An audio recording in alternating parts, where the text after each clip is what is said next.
Hello everyone and welcome back to our channel backbencher notes. तो last वाली video में हमने यूनिट 3 का पार्ट 1 कंप्लीट कर लिया था, इंट्रोडक्शन और reaction of fats and oils.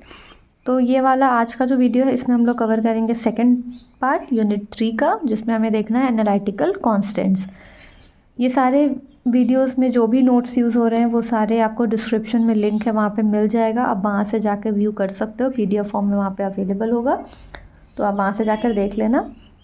हम लोग स्टार्ट करते हैं आज सेकंड पार्ट एनालिटिकल कांस्टेंट। तो ये वाला जो पार्ट है ना, ये आप लोगों ने लैब में किया होगा। ये पूरा का पूरा लैब वर्क है, इसलिए हम लोग इसे ज़्यादा डिटेल में नहीं पढ़ेंगे। अगर आप लोगों ने इसे लैब में परफॉर्म किया होगा तो आप लोगों के लिए ईजी होगा, तो हम लोग इसे आराम से कवर करते हैं। इसमें हमें क्या क्या देखना है? पहला देखना है हमें एसिड वैल्यू, दूसरा देखना है saponification value, Easter value, iodine value, acetyl value और रिचर्ड मिसल value, RM value.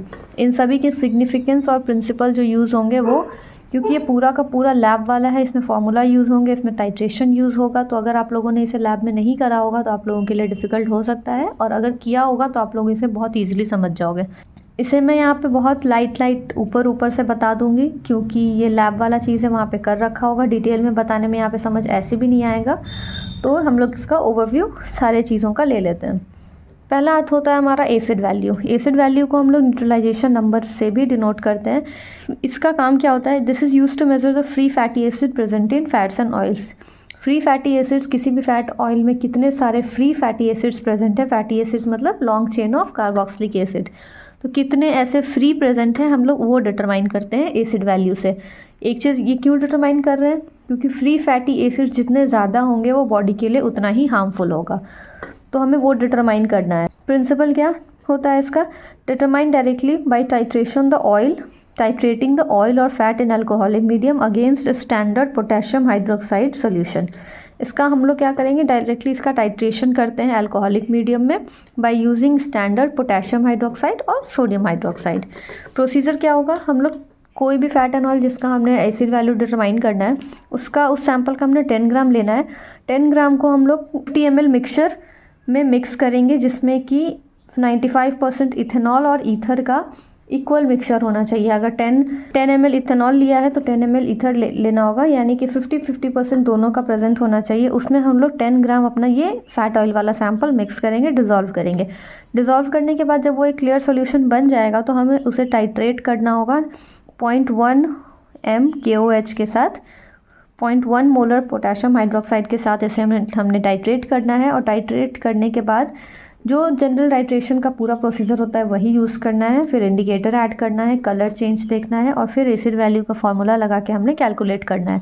Acid value का फार्मूला 5.61 N/W। N जो ब्यूरेट रीडिंग आई, कितने ml पे जाके कलर चेंज हुआ, जो एंड पॉइंट डिटेक्ट कितने वॉल्यूम के बाद हुआ, वो वाला यहाँ पे N का वैल्यू यहाँ पे डालेंगे, और सैंपल का हमने कितना वेट लिया था वो यहाँ पे डाल के एसिड वैल्यू कैलकुलेट कर लेंगे।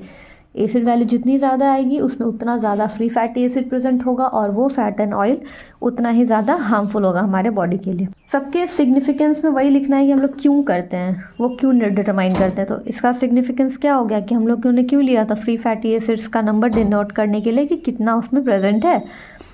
तो ये हमारा सिग्निफिकेंस में हो जाएगा, इसे आप लोग रीड कर लेना नोट्स में।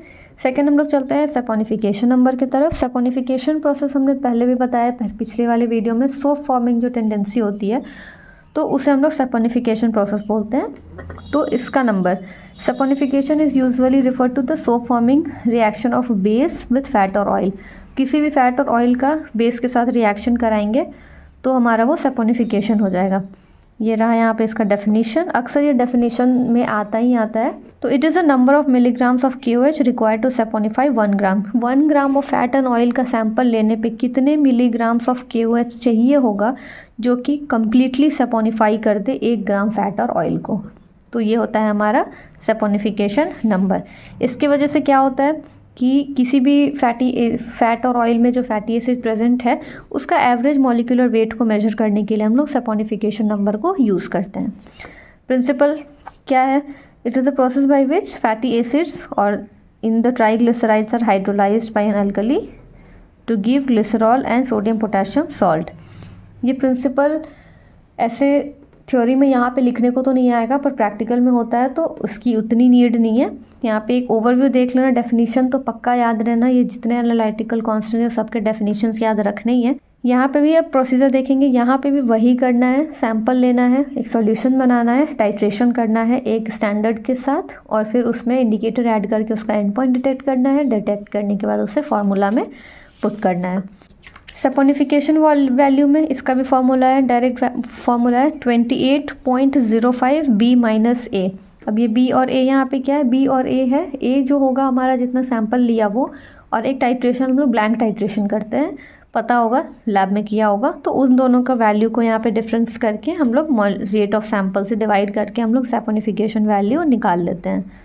सिग्निफिकेंस क्या है इससे, हम लोग क्या निकालते हैं, जितना भी फैट और ऑयल के सैंपल में फैटी एसिड्स प्रेजेंट है उसका मॉलिक्यूलर वेट हम लोग कैलकुलेट करते हैं इससे। तो इसको कैसे कैलकुलेट करते हैं, जितना KOH यूज़ हुआ है, कितना मिलीग्राम यूज़ हुआ है वो, और जो सपोनिफिकेशन वैल्यू आया उससे उसको डिवाइड कर देते हैं, तो हमें पता चल जाएगा कि एवरेज मॉलिक्यूलर वेट उस फैट का कितना है उसमें। ये था हमारा सपोनिफिकेशन वैल्यू। थर्ड आता है हमारा एस्टर वैल्यू। एस्टर वैल्यू क्या होता है, it is a number of mg of KOH required to saponify the ester present in 1 gram of substance. Ester value यानी कि कितने मिलीग्राम ऑफ KOH हमें चाहिए होगा 1 ग्राम ऑफ सैंपल, जो फैट और ऑयल का जो सैंपल लिया है 1 ग्राम, उसमें जितने भी एस्टर प्रेजेंट हैं उसको सपोनिफाई करने के लिए टोटली हमें कितने मिलीग्राम ऑफ KOH चाहिए होगा, वो होता है हमारा ester value.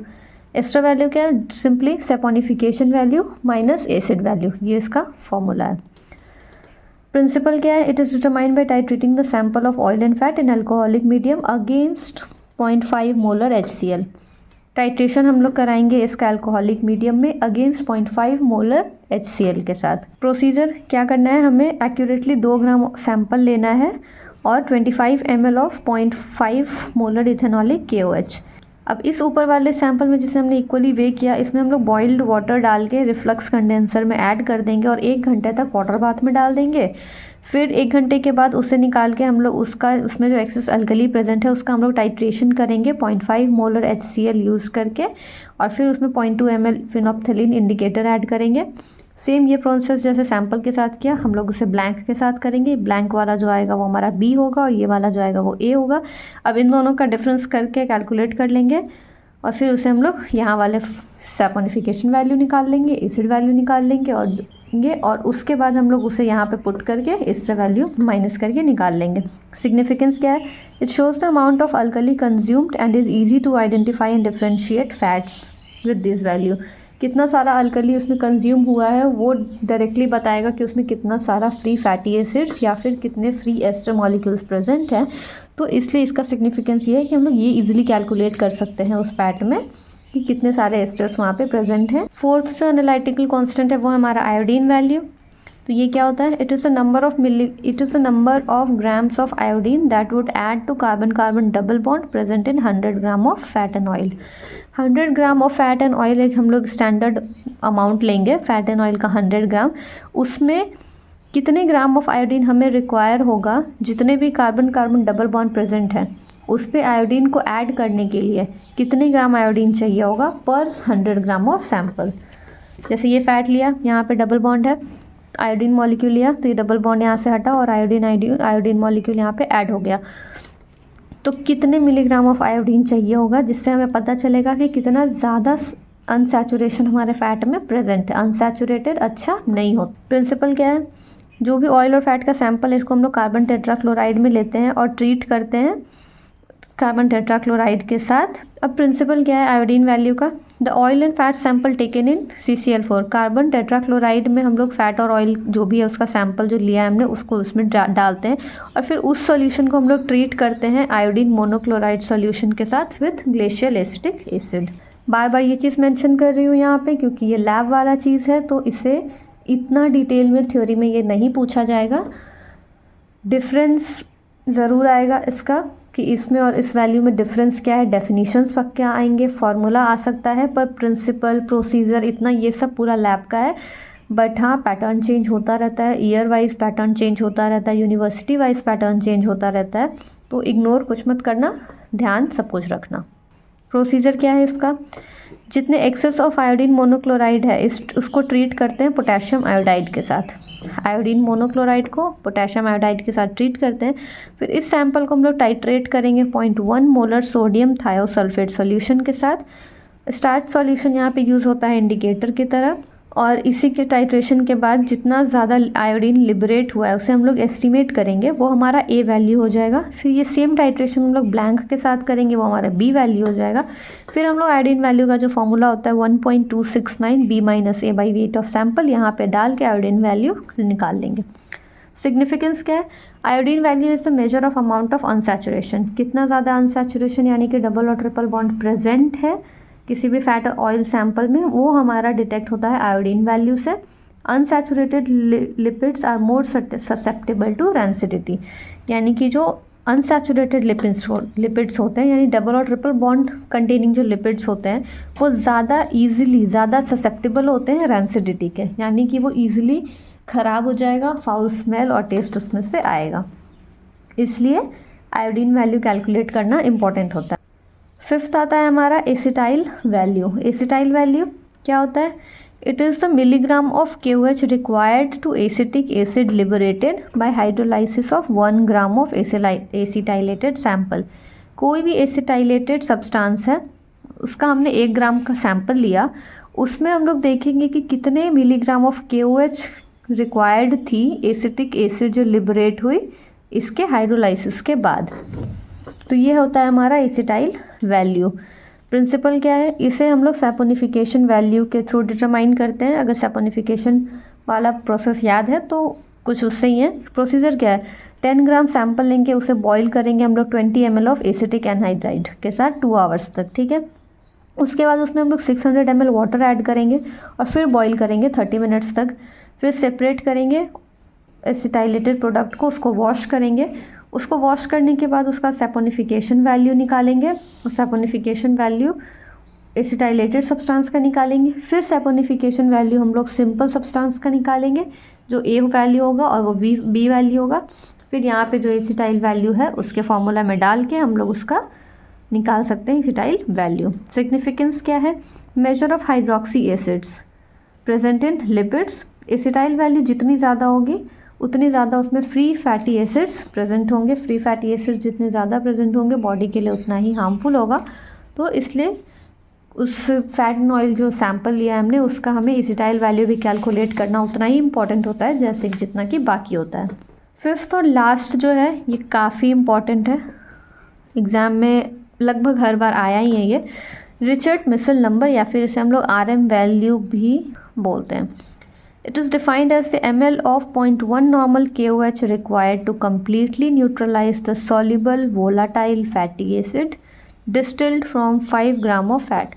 I know definitions थोड़े लंबे हैं पर लिख के याद करो या फिर जैसे याद करो, याद करना ही है क्योंकि कुछ आए ना आए इस वाले पार्ट से यूनिट 3 में डेफिनेशंस आते ही हैं और फार्मूला, तो याद तो एनी हाउ आपको करना ही है। तो it is defined as the ml of 0.1 normal. 0.1 normal KOH का हम लोग कितना ml हमें चाहिए होगा जो कि कम्प्लीटली न्यूट्रलाइज कर देगा जितने भी वोलाटाइल फैटी एसिड्स प्रेजेंट होंगे, उसको कम्प्लीटली न्यूट्रलाइज करने के लिए हमें कितने ml ऑफ 0.1 नॉर्मल KOH चाहिए होगा, वो हमारा होता है RM वैल्यू। प्रिंसिपल, जो फैट होता है इसको हम लोग सैपोनिफाई करते हैं ग्लिसरॉल अल्कली सॉल्यूशन के साथ और फिर सल्फ्यूरिक एसिड के साथ एसिडिफाई करके उसका हम लोग फ्री फैटी एसिड को निकाल लेते हैं।